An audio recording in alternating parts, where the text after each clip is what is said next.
지난 시간까지 바울 사도의 입을 통해서 분쟁과 음행과 소송에 관한 가르침을 배웠습니다. 오늘은 몸에 대한 가르침을 살펴보고자 합니다. 이 몸에 대한 가르침은 우리가 익히 알고 있기 때문에 너무 쉽다라고 단순하게 생각할지 모르나 몸에 대한 개념이 어떠냐에 따라서 그 몸의 사용처가 달라질 것이고 그에 대한 미치는 영향력들이 크게 달라질 것입니다. 그런 의미에서 5장 음행에 대한 가르침이 지금 6장의 이 몸에 대한 가르침으로 이어져 있다라고 말할 수 있겠지요. 5장 음행은 음행 자체에 대한 판단을 했었지만 오늘 말씀은 그런 음행을 행하는 도구가 되는 몸에 대한 개념을 바르게 해야 몸에서 파생되는 음행의 문제까지 잡을 수 있다는 것입니다. 자, 그러면 먼저 고린도 교회의 당시 상황을 한번 살펴봅시다. 12절과 13절의 말씀은 그 시대의 고린도 사회와 그 시대 사회의 영향을 입고 끌려다니는 고린도 성도들의 논리와 근거를 드러내고 있는데요. 12절 먼저 보시면 모든 것이 내게 가하나 다 유익한 것이 아니요 모든 것이 내게 가하나 내가 무엇에든지 얽매이지 아니하리라 이렇게 말합니다. 이건 바울 당시 고린도 사람들의 시대정신 같다라고 말할 수 있을 건데요. 그들 스스로는 자유인이라 이 자유에 대한 인식이 강했습니다. 그래서 모든 것이 가하다는 주장에 사로잡혀 살았습니다. 그들에게 있어 자유 개념은 너무나 소중한 것이었는데요. 비록 다른 사람들이 굶어 죽거나 혹은 심각한 고통을 당하고 있다 할지라도 나는 그런 것에 아랑곳하지 않고 자기가 하고 싶어하는 일을 자유롭게 할 수 있는 사람이 그게 바로 선하고 지혜로운 사람이다. 이렇게 그 시대는 인정했다고 합니다. 우리 지금 눈으로 보면 도덕성이 상당히 결여된 그런 자기중심적 사상이라고 말할 수 있죠. 그런데 저는 이런 개념이 오늘 우리 사회를 지배하는 개념과 다르지 않다고 생각을 합니다. 그리고 그런 사상에다가 르네상스라는 이름을 붙여서 억압과 지배를 깨뜨린 진정한 자유자인 것처럼 소개되어지고 오로지 성적인 자유, 해방이라는 단어를 많이 쓰죠. 성적인 자유와 자기 마음대로의 삶을 지고한 삶의 목표로 달려가는 사람들처럼 오늘 사회가 보입니다. 그리고 그것이 자아실현이라는 거창한 이름의 옷을 입을 때 사람들에게는 거부할 수 없는 권위와 정당성을 가지게 됩니다. 인간에 대한 무한 긍정으로 자유와 해방은 완전한 유토피아로 우리를 인도할 것이다 라고 주장하죠. 그러나 그들이 말하는 그들의 개념 속에 그들 스스로에게는 오류가 없는, 개입할 수 없다라고 주장하는 것처럼 그들은 확신하고 있는 것 같습니다. 그들이 만들어낼 세계는 여러분 진짜 유토피아가 맞을까요? 하나님이 없는 그 세계로 들어가면 진정한 인간의 자아실현이 이루어지고 모두가 행복한 그런 사회로 만들어질 수 있을까? 이건 에덴 동산에서 하와에게 접근하여 그를 유혹하던 뱀의 속삭임과도 너무나 유사한 형태를 띠고 있다라고 생각이 듭니다. 뱀의 말대로 에덴 동산에서 인간이 할 수 없는 것이 있으면 그건 자유가 아니죠. 자유인이 아니죠. 그 자체로 억압이라고 말할 겁니다. 그러니 너희는 그런 억압을 깨고 자유를 누리라. 이게 바로 사탄의 유혹이죠. 그 억압의 주체인 하나님이라는 존재는 사실은 너희를 보호하고 위하는 게 아니라 너희를 그의 손아래 묶어두려고 선악과라는, 사실 알고 보면 그냥 과일에 지나지 않는데 선악과라는 그런 이름을 붙여서 우리에게 두려움과 종교적 개념을 주입시켜서 마치 마법의 과일인 것처럼 봉해두었다 이렇게 말하죠. 그러면서 하나님은 우리를 세뇌시킨다는 거죠. 이것을 먹는 날에 네가 정령이 죽으리라. 인간은 오직 이 하나의 고리에 묶여서 종이 되고 말았다. 이게 뱀이 속삭이는 속삭임이죠. 그러니 이 봉인을 풀고 그까짓 것은 아무것도 아니라고 담대히 내던져버리고 그 선악과를 과감하게 따먹는 것이야말로 그게 너의 자유이고 그것이 바로 자아실현이며 너의 행복의 길이다라고 가르치고 있습니다.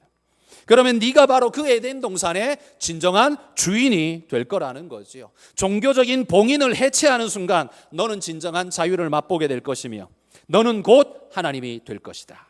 너는 못할 것이 없으며 오로지 너 자신이 원하는 삶을 누구의 제약도 억압도 없이 살아갈 수 있을 것이다.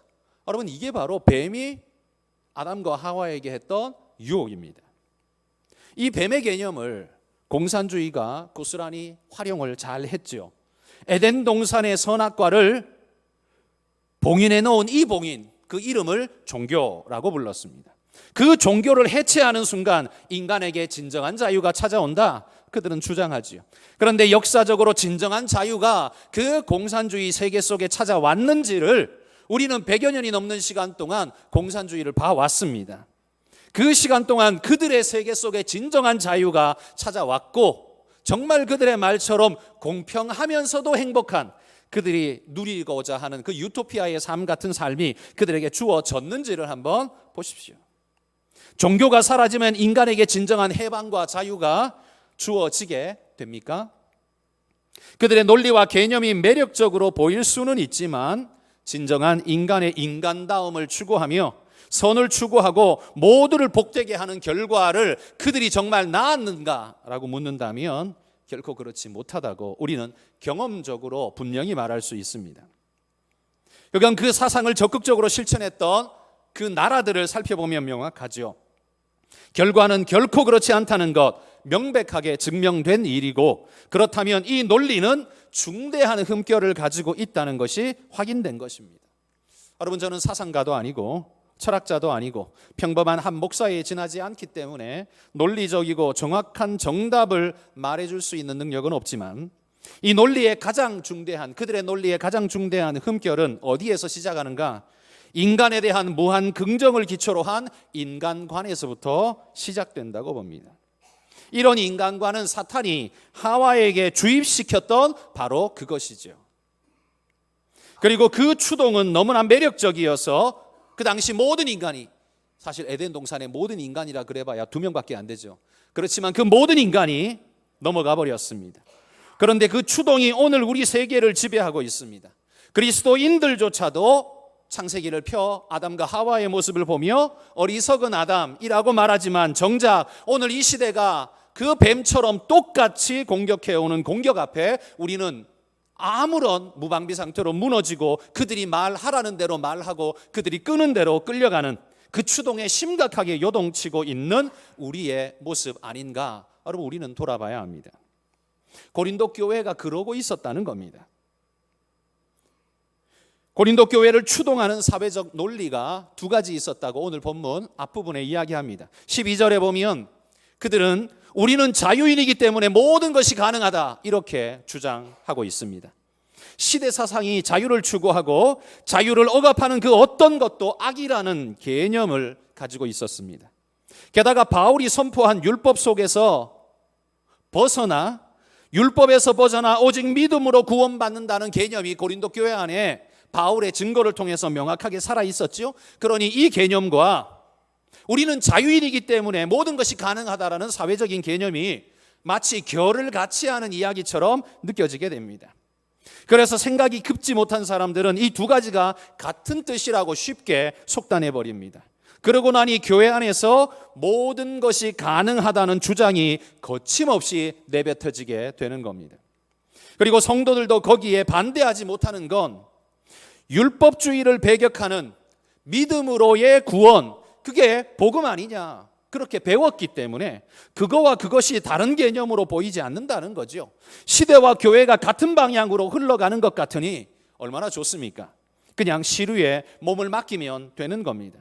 그래서 시대의 흐름이 어디로 가는지 분별하지 않고 시류에 몸을 맡기고 눈을 지그시 감고 떠밀려 가고 있었던 겁니다. 그게 바로 고린도 교회의 현실이었습니다. 바울은 이런 그들의 모습을 지켜보면서 이렇게 말합니다. 모든 것이 가하지만 그러나 모든 것이 유익한 것은 아니다. 모든 것이 우리가 뭔가를 할 수 있는 가능성은 있지만 그렇다고 유익한 건 아니다. 여러분, 가능성이 곧 당위성은 아닙니다. 내가 할 수 있다는 것이 해야 된다는 말은 절대 아닙니다. 그리고 해도 된다는 말도 아닙니다. 눈 뜨고 어디로 흘러가고 있는지 이 시대를 분별해야 한다라고 바울은 반문하고 있습니다. 할 수 있는 것이, 할 수 있다는 것이 해도 된다는 말은 아니라는 걸 기억하라고 바울은 말합니다. 바울은 고린도 성도들에게 강조하죠. 할 수 있는 우리이지만 나는 그것이 다 유익하다고 보지 않는다. 그러므로 할 수 있는 것에, 내가 할 수 있다는 가능성에 무엇을 할 것인가라는 옳은 방향성을 더하지 않으면 그건 자유의 횡포가 되고 파괴가 될 뿐이다. 강조하는 겁니다. 여러분, 예를 들어 이렇게 한번 생각해 보십시오. 물질을 많이 가진 부자가 있습니다. 이 사람이 공휴일에 에버랜드를 놀러 가고 싶은데 생각해 보니까 1시간씩 2시간씩 줄 서서 타려고 하니까 힘들죠. 불편합니다. 그래서 그냥 에버랜드를 통째로 하루 그냥 돈 주고 빌려버렸습니다. 얼마 주면 통째로 빌릴 수 있는지 모르지만 에버랜드 그 넓은 그 큰 그 많은 놀이기구를 통째로 하루에 그냥 빌려버렸습니다. 줄 서서 기다리기 싫죠. 마음껏 타고 싶다는 겁니다. 그에게는 그렇게 빌릴 수 있는 돈이 있으니 그에게는 가능한 일이죠. 그러나 여러분, 그날 하루 그 휴일에 자녀들과 함께 가서 즐기려고 생각했던 다른 모든 사람들은 그럼 어떻게 되는 겁니까? 자유와 행복에 제약을 당하는 겁니다. 그 머니 파워를 가지고 있는 그 사람 때문에, 그 거대한 힘을 가지고 있는 그 사람 때문에 작은 것밖에 가지고 있지 않은 우리 모두가 제약을 당하고 있습니다. 가능한 일인가? 게다가 여러분, 놀이기구, 그 넓은 공간에 그 많은 놀이기구를 혼자 타면 재밌습니까? 저 같으면 되게 재미없을 것 같거든요. 같이 타는 사람이 있고 소리 질러주는 사람도 있고 좋아서 날뛰는 사람도 있어줘야 내가 노는 게 즐거워 보이지, 아무도 없는 데서 나 혼자 그렇게 놀고 있으면 아마 하나도 재미없을 것 같습니다. 사람이 아무도 없는 무인도에서 놀이기구를 100% 혼자 점유하고 즐긴다고 생각해 보십시오. 하나도 재미없을 겁니다. 왜냐하면 여러분, 인간의 행복도 사회적이기 때문입니다.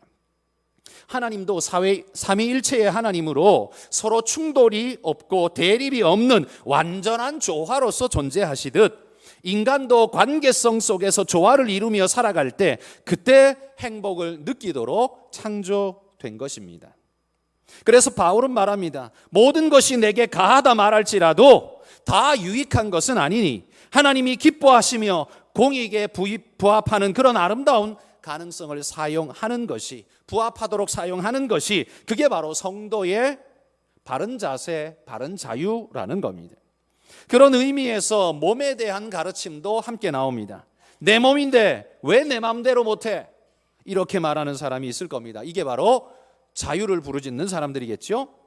자, 우리는 내 마음대로 할 수 있는 능력이 있습니다. 나는 오른쪽으로 가고 싶으면 오른쪽으로 갈 수 있는 능력, 물건을 왼손으로 짚고 싶으면 왼손으로 짚을 수 있는 능력, 던지고 싶으면 던질 수 있는 능력이 내게 있습니다. 그런데 여러분, 내게 그런 기계적으로 내가 내 몸을 다룰 수 있는 능력이 있다고 해서 내가 이 사람 저 사람, 이 여자 저 여자, 여기 사람 저기 사람, 모든 사람과 다 성적인 관계를 맺을 수 있습니까?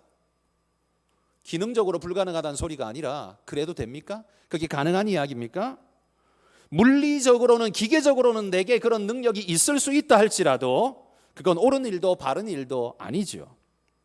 그런 능력을 보유하고 있다고 해서 그렇게 해도 되는 건 아니라는 말입니다. 그걸 내 자유니 인권이니 부르짖는 건 곤란한 일입니다. 여러분, 우리의 도덕성과 가치 기준이 상실되어지고 나면 인권과 자유와 가치라는 개념이 다 무의미해져 버립니다.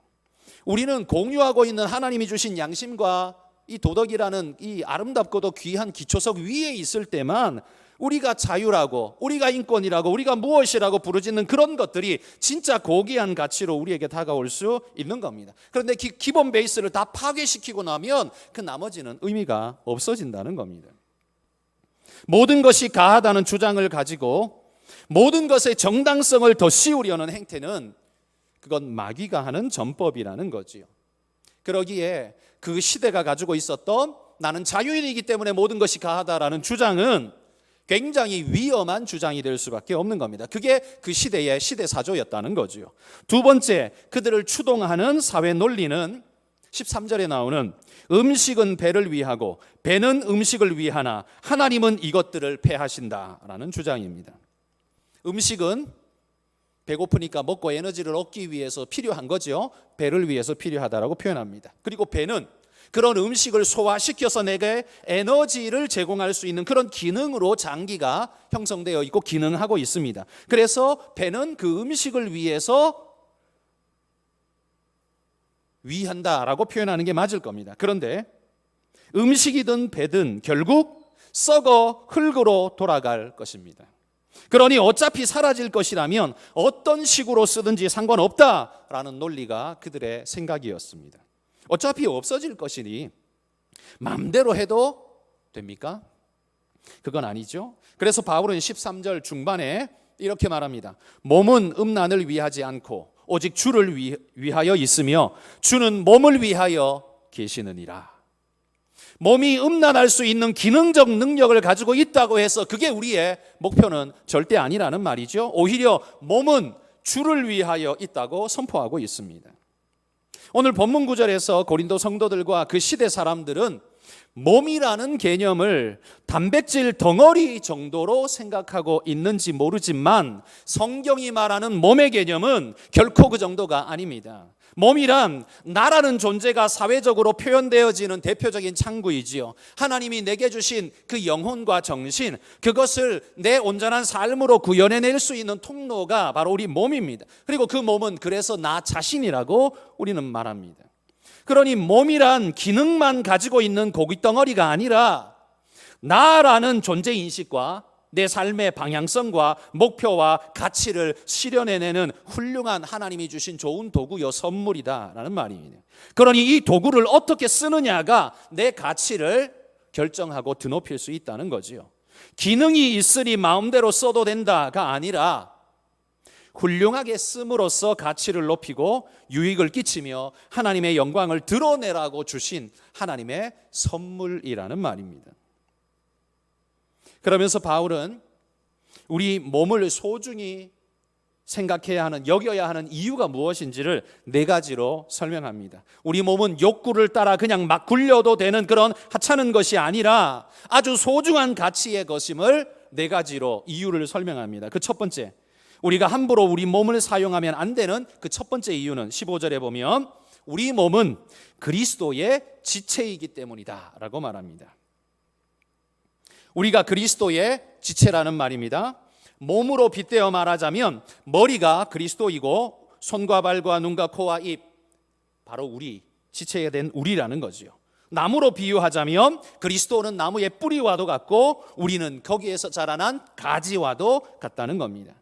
여러분, 사람의 손은 손가락의 능력대로 우리가 손가락을 움직이는 게 아니라 뇌의 지시를 따라서 움직입니다. 물론 인식하기도 전에 본능적으로 반응할 때가 있죠. 자기 보호 기제가 발동되어질 때 자기도 모르게 작동하는 때는 있습니다. 그러나 거의 대부분 몸은 자기 혼자 따로 놀지 않고 오직 뇌의 명령을 따라서 움직입니다.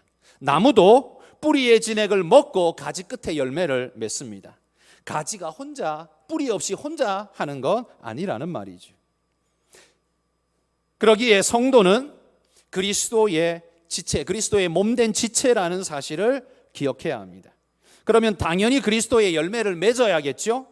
그런데 창녀의 지체가 되면 뭘 만들어내게 됩니까? 육의 소욕, 그 열매만 만들 뿐입니다.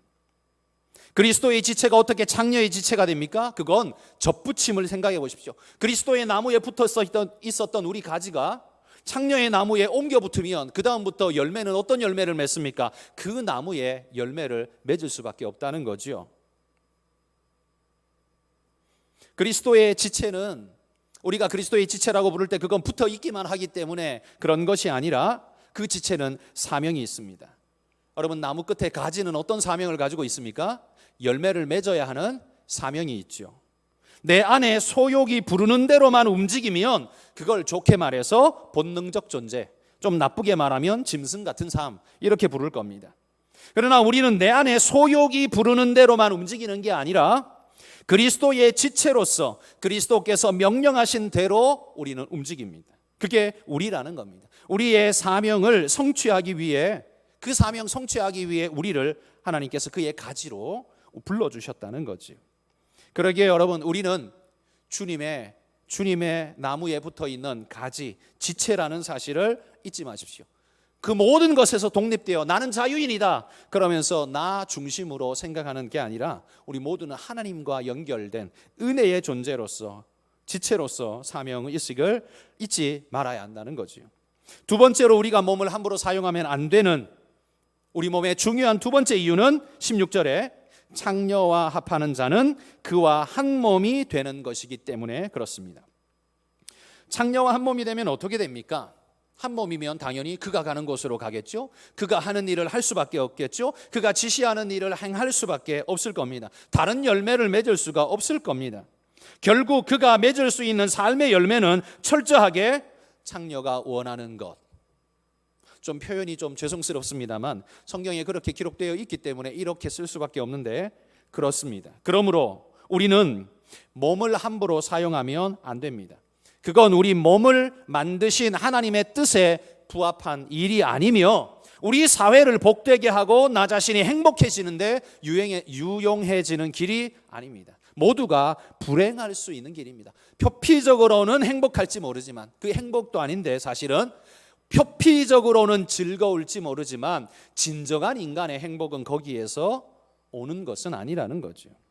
그러므로 이 두 가지 사실을 우리는 꼭 기억해야 합니다. 그 때문에 우리는 우리 자신을 중히 여겨야 합니다. 세 번째, 우리가 몸을 함부로 사용하면 안 되는 이유는 19절에 보면 우리 몸은 성령의 전이기 때문입니다. 한마디로 성전이지요.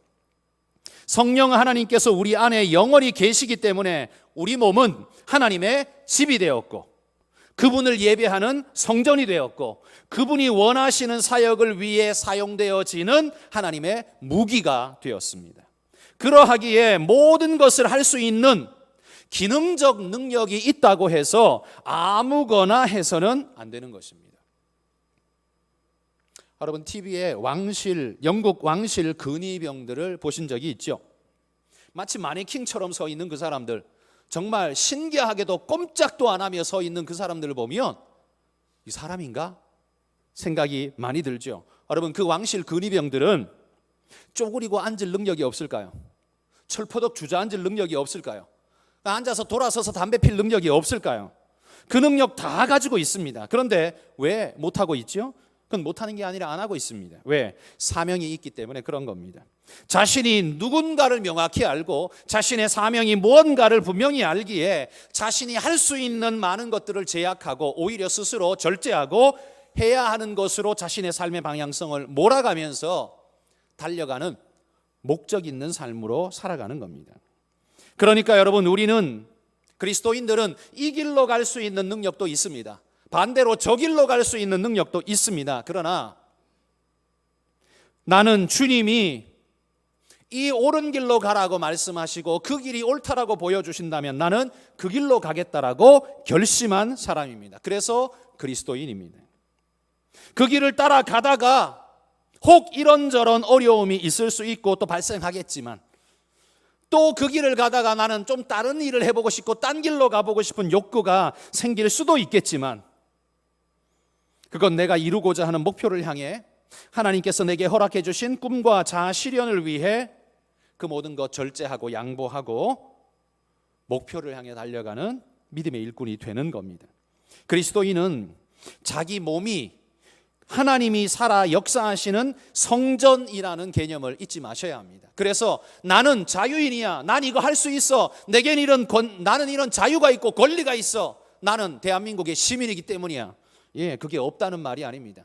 그런데 그리스도인은 나를 지배하는 정체성이 대한민국의 국민보다 더 강력하게 하나님의 백성이라는 정체성이 훨씬 더 강하게 우리에게 작용하고 있는 겁니다. 그래서 대한민국의 법을 위법하지 않는 한 우리는 하나님을 위해서 더욱 헌신하며 더욱 하나님을 향해 달려가는 존재가 된다는 겁니다. 왜? 그게 더 높은 우리의 가치이기 때문입니다. 내 안에 육체적 소욕을 주인으로 섬길 것인가?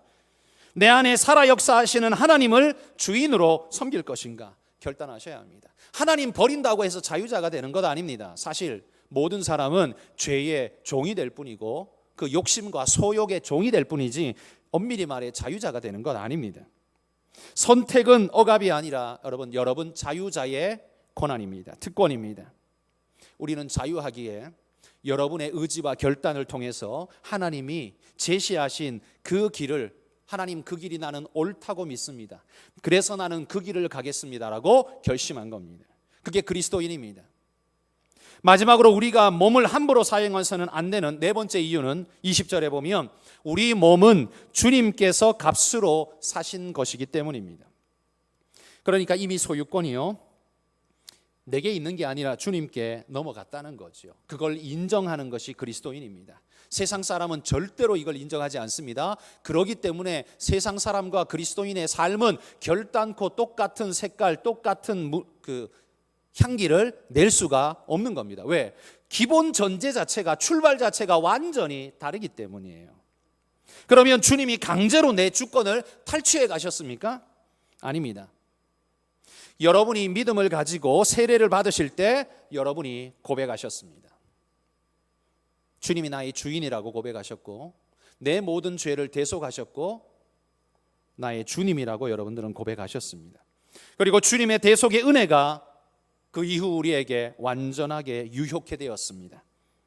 그래서 우리는 살아있는 존재가 되었고, 영원 천국을 누리는 존재가 되고, 매일 삶 속에서 하나님의 세밀한 은혜와 인도를 받는 존재가 되었습니다. 그런데 여러분, 우리가 만약에 그런 하나님께, 하나님이 제시한 삶의 길을 놓고 No!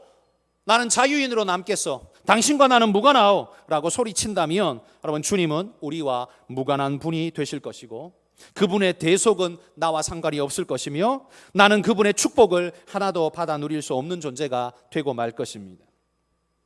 그런데 죄악에 사로잡혀 죄를 일삼던 우리는 어떻게 합니까? 사탄의 유혹에 빠져서요, 내 생명을 사탄에게 담보로 내주고 쾌락과 유혹과 죄악을 일삼습니다. 에덴 동산을 보십시오.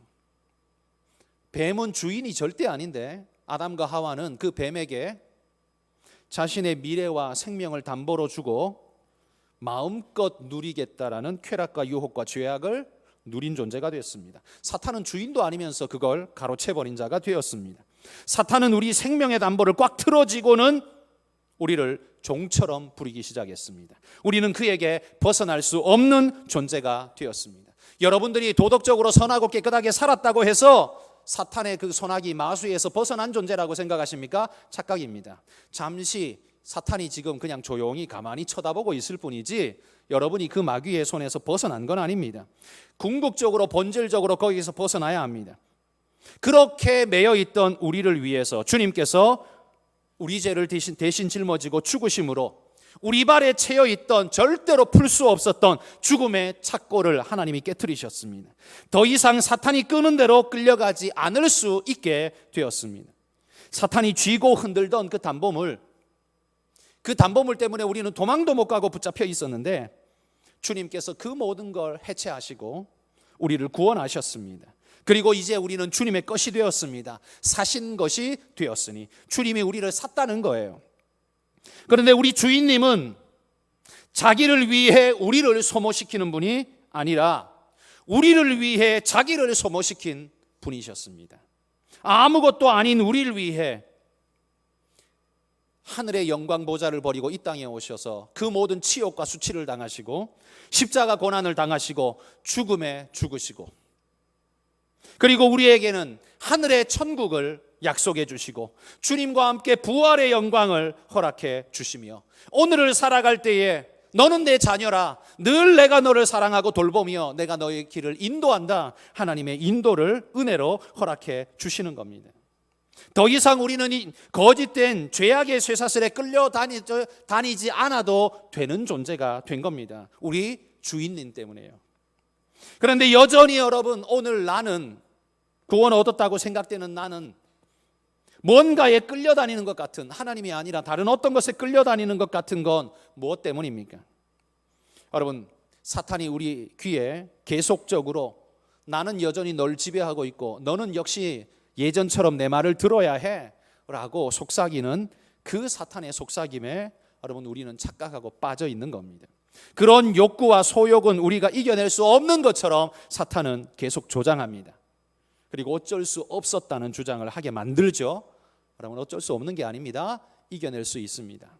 중독, 여러분 중독에 빠진 자는 거기서 벗어나기가 어렵죠. 그런데 여러분 중독에 빠졌던 자가 예수 그리스도의 구속의 은혜와 그 사랑을 감격하고 거기에서 뛰어나와 과거의 삶을 버리고 새 삶을 사는 사람들이 또한 얼마나 많습니까? 여러분 우울증에 그 어떤 약으로도 치료되지 않던 자가 하나님의 은혜를 경험하고 주님의 사랑을 경험하고 난 다음에 그 우울증에서 약이 아니라 주님의 은혜로 말미암아 완전히 해방되어져 버린 존재를 여러분 우리는 어렵지 않게 만날 수 있습니다.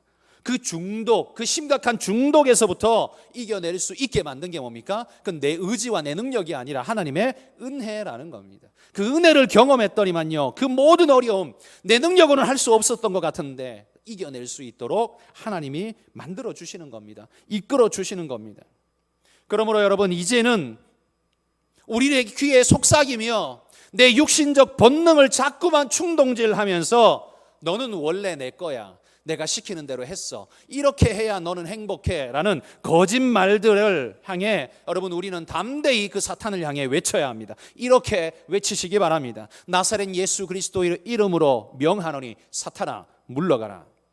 주님은 죄악의 사슬을 깨뜨리시고 나를 구원하사 하늘 백성의 영광을 주셨다. 이제는 더 이상 죄에 속아서 마귀의 짓을 반복하는 악습을 끊어내고 나의 주인이신 주님의 아름다운 모습을 내 삶에 담아내는 아름다운 그릇으로 살리라. 여러분 이런 결단이 우리에게 있어야 하지 않겠습니까? 여러분 이 시대가 우리의 생각을 볼모로 잡고 있습니다.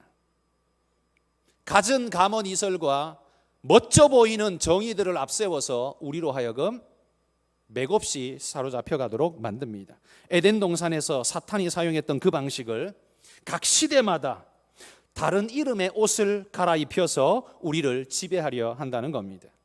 어떨 때는 옳음, 어떨 때는 정의, 어떨 때는 공평, 어떨 때는 행복, 여러 가지 이름, 어떨 때는 인권, 여러 가지 이름을 사용하지만 그 아름다운 이름을 사탄은 자기 마음대로 채용해서 마귀의 채찍으로 활용하며 우리를 꼼짝 못하게 만들어 가고 있다는 겁니다.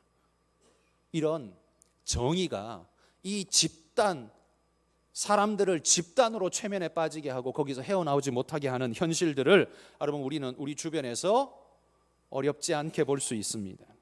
지금 지성의 시대이기 때문에 그러지 않을 것 같지만 그렇지 않은 게 아니라는 말입니다.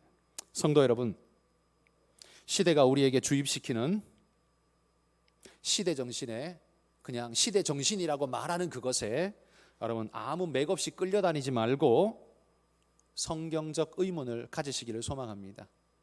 하나님 말씀의 기초에서 왜라는 질문을 거기에 던지시기를 바랍니다. 왜라는 질문을 던지고 주님의 말씀에 부합한가를 따지고 성경적 필터로 여러분 걸러내시면서 여러분 삶을 어디에 맡겨야 할까를 여러분 스스로가 옳고 바르게 결정하셔야 됩니다. 생각이 포로되면 우리가 만들어내는 모든 것이 마귀의 영광이 될 뿐입니다. 그런 패배의식에 여러분 사로잡히지 마시기 바랍니다. 주님께서 그런 우리를 구원하시기 위해 십자가 지셨고 죽으셨습니다. 이제는 우리 몸과 마음을 육의 소욕에 내맡기지 말고 성령께 맡기며 하나님의 백성다운 삶으로 살아가시기를 결단하시길 바랍니다. 세상이 그래, 나를 이끌어가는 시대가 그래, 여러분 그게 아니라 나는 이걸 결정했어. 여러분 그런 여러분의 주도적인 결단, 주님의 말씀에 입각한 그런 결단을 가지고 믿음으로 살아가시기 바랍니다. 그러면 그렇게 살다가 생기는 어려움, 그건 내 결정으로 다가온 거라면 나는 넉넉히 이겨내리라, 감내하리라 여러분 마음이 생기는 겁니다. 근데 어쩔 수 없이 끌려다니다가 어려움을 만나면 뭐라고 말합니까? 내가 언제 이거 한다고 그랬어, 내가 언제 이렇게 하겠다고 했어. 늘 투덜대기 일수입니다. 여러분들은 교회에 포로되어서 강제로 끌려다니는 게 아닙니다. 여러분이 여러분의 신앙을 결정하셔야 됩니다. 목사는 그저 이 앞에서 성경이 말하는 대로 그렇게 말할 뿐입니다. 그러나 선택은 다 각자입니다. 저는 여러분이 선택하도록 만들어 줄 수 없습니다. 선택은 여러분이 하시는 겁니다. 여러분 것입니다. 여러분 믿음으로 선택하시고 믿음으로 결정하시고 그 결정 때문에 다가오는 어려움이 있다면 감내하시고 끝까지 주님만 바라보면서 달려가시는 믿음의 일꾼들이 되시기를 주의 이름으로 축복합니다.